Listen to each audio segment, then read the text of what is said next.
Again, we're going to take the time this year to focus on reading, and I know some of you guys are probably asking, why are we continuing our focus on reading?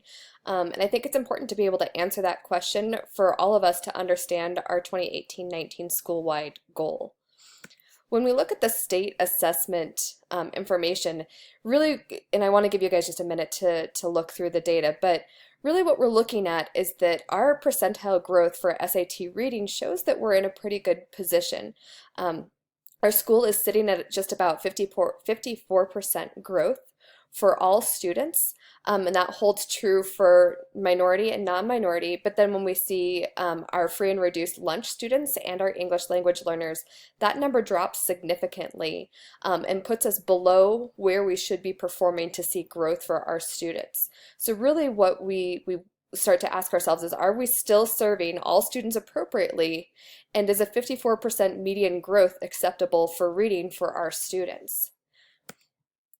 When we're looking at the median growth percentile for SAT reading based off of race, I think it's actually really good to look at this and say we've made some changes appropriately and we've done definitely some good services for our students. You're going to see different numbers this year for this past year for our Black students, but we're still seeing some other students falling behind when it comes to growth.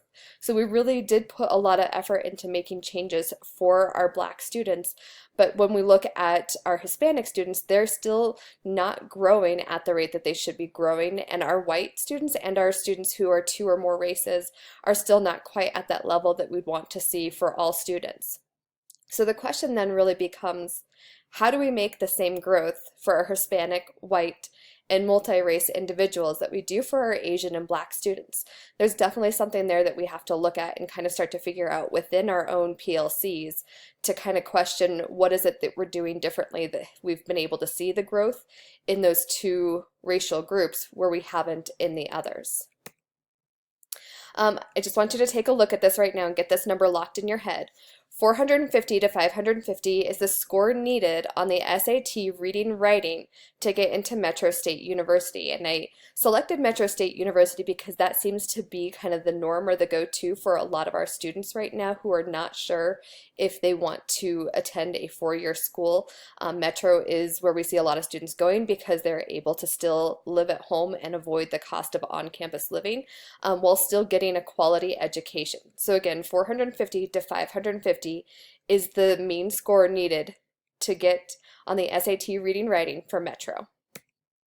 However, when we look at the data, and this is based off of 94% participation, where our students are scoring is either just at 450 or just below 450, and we've broken it down in a couple of different categories again. So you can see 2016 in the light blue, 2017 in the darker blue. But again, the data is telling us that our students are barely performing at a level where they would be accepted into the local university. You can see that all students are scoring just a little bit above where our minority students, our free and reduced lunch students, and our English language learners are performing. And I think this is just really our challenge right now. The question it becomes, how do we regularly integrate appropriate and challenging reading into our courses so students are prepared for post-secondary options? We've heard the argument from a lot of people that you don't teach reading. However, I think we know and we've come to accept as a school that in all of our fields of study, we have to be able to do some level of reading in order to be successful in that field post-high school. So again, really the challenge that we want to be looking at is, how do we regularly integrate appropriate and challenging reading into our courses so students are prepared for post-secondary options.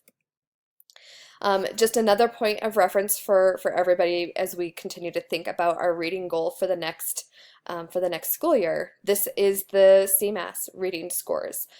Again, we know that our participation on CMAS is not at a level that really gives us the data that we would probably assume to see. Right now we're at a 70% participation rate for CMAS, and that was for the 2017 scores. But really what we need to take a look at is that even when we were at a higher participation rate, so we were at 89% participation rate in 2015, our students were still falling short of what the state deems acceptable, where the students would be considered to meet or exceed the expectation for reading.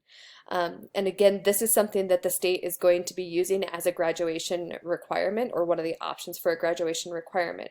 So we know that our students need to be hitting that 750 mark in order for them to be able to use this as a component of their school records. So again, if we think about the challenge that we presented on the last slide, it's still, again, the same challenge that we're looking at for all of our content areas. So that goes for any core content, it goes for any of our elective content, to look at it and say, how do we make reading challenging and authentic in all of our content areas?